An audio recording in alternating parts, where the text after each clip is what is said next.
কেমন পুরুষ আমি যে বউ মেয়ের মুখে একটু খাবার দিতে পারছি না। রানা হাঁটতে হাঁটতে একটা নদী দেখতে পায়। বউ, তুমি আমাকে মাফ করে দিও, আমি তোমাদের কষ্ট সহ্য করতে পারছি না। এই বলে রানা যখন নদীতে ঝাঁপ দেয়, তখন একটা টিয়া পাখি রানাকে ডাক দেয়। এ কি, তুমি নদীতে ঝাঁপিয়ে মরতে কেন যাচ্ছ? কে ডাকলো আমাকে? আমি গো আমি, ওপরে তাকিয়ে দেখো, আমি খাঁচায় বন্দি আছি।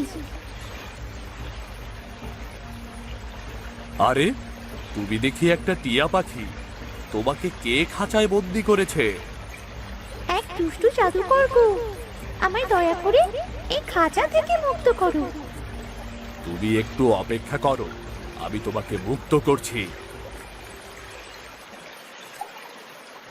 খাঁচাতে তো তালা দেওয়া, তালাটা ভাঙবো কিভাবে?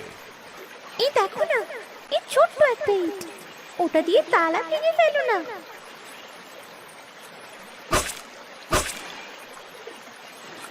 এবার বলো, তুমি মরতে কেন চাইছিলে? সে কথা শুনতে চাও? তাহলে শোনো।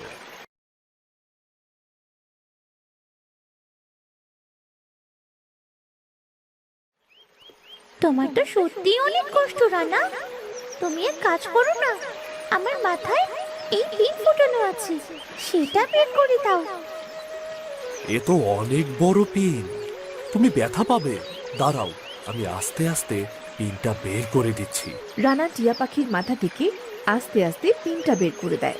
পিন বের করে দেওয়ার সাথে সাথে টিয়া পাখিটা পরিতে পরিণত হয়। এ কি, কে তুমি? আমি এক পরী, এক দুষ্টু জাদুকর আমায় এই পিন ফুটিয়ে পাখি বানিয়ে বন্দি করে রেখেছিল আমার শক্তি নেবে তার জন্যে। তোমাকে অনেক অনেক ধন্যবাদ।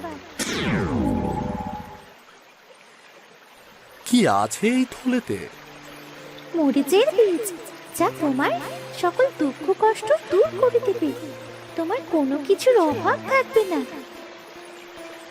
কিন্তু এই মরিচের বীজ লাগালে তো অনেক খরচ, পানি, সার লাগবে।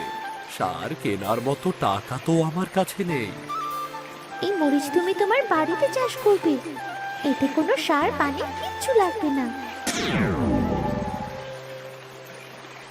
এই খাবারগুলো তুমি স্ত্রী সন্তান নিয়ে খেও। আমি এখন আসি, সবাই আমার জন্য অপেক্ষা করছি। পরি রানার কাছ থেকে বিদায় নিয়ে চলে যায়।